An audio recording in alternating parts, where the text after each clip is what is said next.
નવી રેસીપી જોવા માટે જેનુસ કિચનને સબસ્ક્રાઇબ કરો અને બાજુમાં આપેલ બેલ આઇકોનને જરૂરથી દબાવો. હેલો ફ્રેન્ડ્સ, આજની આ રેસીપી હોટલ જેવી અને એ પણ એકદમ ઇઝીલી અને ટેસ્ટી એવી પનીર બટર મસાલા એટલે કે પનીર મખની. તો ચાલો ફટાફટથી રેસીપી જોઈ લઈએ. સૌથી પહેલાં આપણે ગ્રેવી તૈયાર કરીશું. ગ્રેવી બનાવવા માટે જોઈશે 5 કપ કાપેલા ટામેટા, 1 કપ કાંદા, સાથે 1 તમાલપત્ર, 3 લવિંગ, 1 ટુકડો તજ અને 15 જેટલા કાજુ. આ સાથે જોઈશે 2 લીલા મરચાં, 4 એલચી, 1 કાળી એલચી એટલે કે એલચો, 12 લસણની કળી અને 400 ગ્રામ જેટલું પનીર. આ પનીર હોમમેડ બનાવેલું છે. જો તમને ઘરે પનીર કેવી રીતે બનાવાય એ જાણવું હોય તો મને કમેન્ટ જરૂરથી કરજો, તો હું આપના માટે તેનો સેપરેટ વિડીયો જરૂરથી બનાવીશ.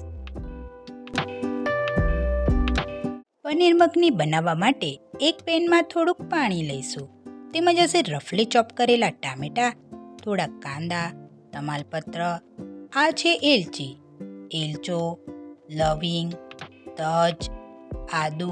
આમાં આપણે નાખીશું લીલા મરચાં, લસણ અને મુઠ્ઠો ભરીને કાજુ, થોડુંક બટર, કશ્મીરી ચીલી પાવડર અને થોડાક પ્રમાણમાં મીઠું. આ બધાને સારી રીતે મિક્સ કરીને શેકી લઈશું.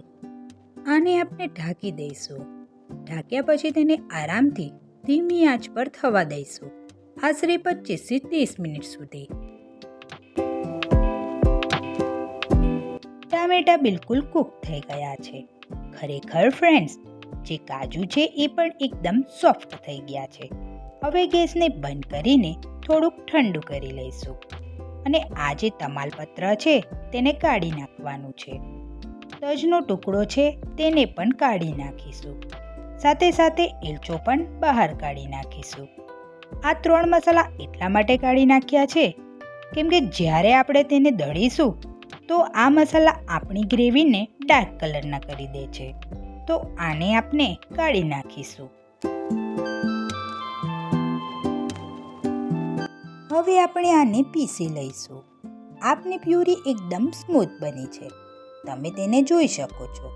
હવે આપણી પનીર મખનીની બધી તૈયારી થઈ ગઈ છે, તો ફટાફટથી આપણે પેન તરફ જઈએ. આપણે તેમાં બટર લઈશું. અહીં મેં 4 મોટી ચમચી જેટલું બટર લીધું છે. જો તમને કાંદા, લસણ અને આદુ ન ખાતા હોવ તો તમે આ પ્યુરીમાં લસણ, કાંદા અને આદુને એવોઇડ કરી શકો છો. અહીં ગેસની ફ્લેમ ધીમી રાખવાની છે. બટર સારી રીતે મેલ્ટ થઈ ગયું છે. સૌથી પહેલાં આપણે તેમાં થોડુંક ચોપ કરેલું આદુ નાખીશું અને સાથે લીલા મરચાં પણ નાખી દઈશું. આદુ, બટર અને લીલા મરચાં આ 3 વસ્તુ એવા ઇન્ગ્રેડિયન્ટ્સ છે ફ્રેન્ડ્સ જે પનીર મખનીને બહુ જ સારો ફ્લેવર આપે છે. થોડુંક સાંતળી લેવાનું છે. આમાં આપણે નાખીશું પનીર. તેને થોડુંક થવા દઈશું માખણમાં. આમાં વધારે પ્રમાણમાં માખણનો યુઝ થાય છે ફ્રેન્ડ. જો તમને વધારે માખણ પસંદ ન હોય તો તેની ક્વોન્ટિટી તમે ઘટાડી શકો છો. તેમાં થોડુંક મીઠું નાખી દઈશું. બરાબર રીતે હલાવી લઈશું. પછી તેમાં આપણે નાખીશું થોડી કશ્મીરી લાલ મિર્ચ અને તરતથી તેની અંદર જશે આપણી ગ્રેવી. બરાબર રીતે મિક્સ કરી લેવાનું છે. કેટલી સરસ મખમલી, સિલ્કી, ક્રીમી મખની કરી. ફ્રેન્ડ્સ, બહુ જ વર્સેટાઇલ કરી છે આ. આમાં આપણે પનીર નાખ્યું છે. તમને પસંદ હોય તો તેમાં તમે મશરૂમ નાખી શકો છો. મિક્સ વેજીટેબલ પણ નાખી શકો છો. જો તમને મટર પનીર બનાવવાનું મન થયું હોય તો આ જ ગ્રેવીની અંદર મટર અને પનીરને બટરમાં શેકીને નાખી શકો છો. તે પણ અલગ સ્ટાઇલથી મટર પનીર બનાવી શકો છો અને તે ખૂબ જ ટેસ્ટી હોય છે. આને આશરે 5 મિનિટ સુધી કૂક કરવાનું છે ધીમી આંચ પર. હવે તેમાં જશે સ્વાદ અનુસાર મીઠું. મીઠું નાખીને થોડી વાર ઉકળવા દેવાનું છે. હવે ગેસને બંધ કરી દેવાનું છે. ગેસને બંધ કરીને આમાં આપણે નાખીશું ક્રીમ. મેં અહીં અમૂલનું ફ્રેશ ક્રીમ લીધું છે. ક્રીમ નાખ્યા પછી તેને બરાબર રીતે મિક્સ કરી લેવાનું છે. સાથે આની અંદર જશે કસૂરી મેથીનો પાવડર.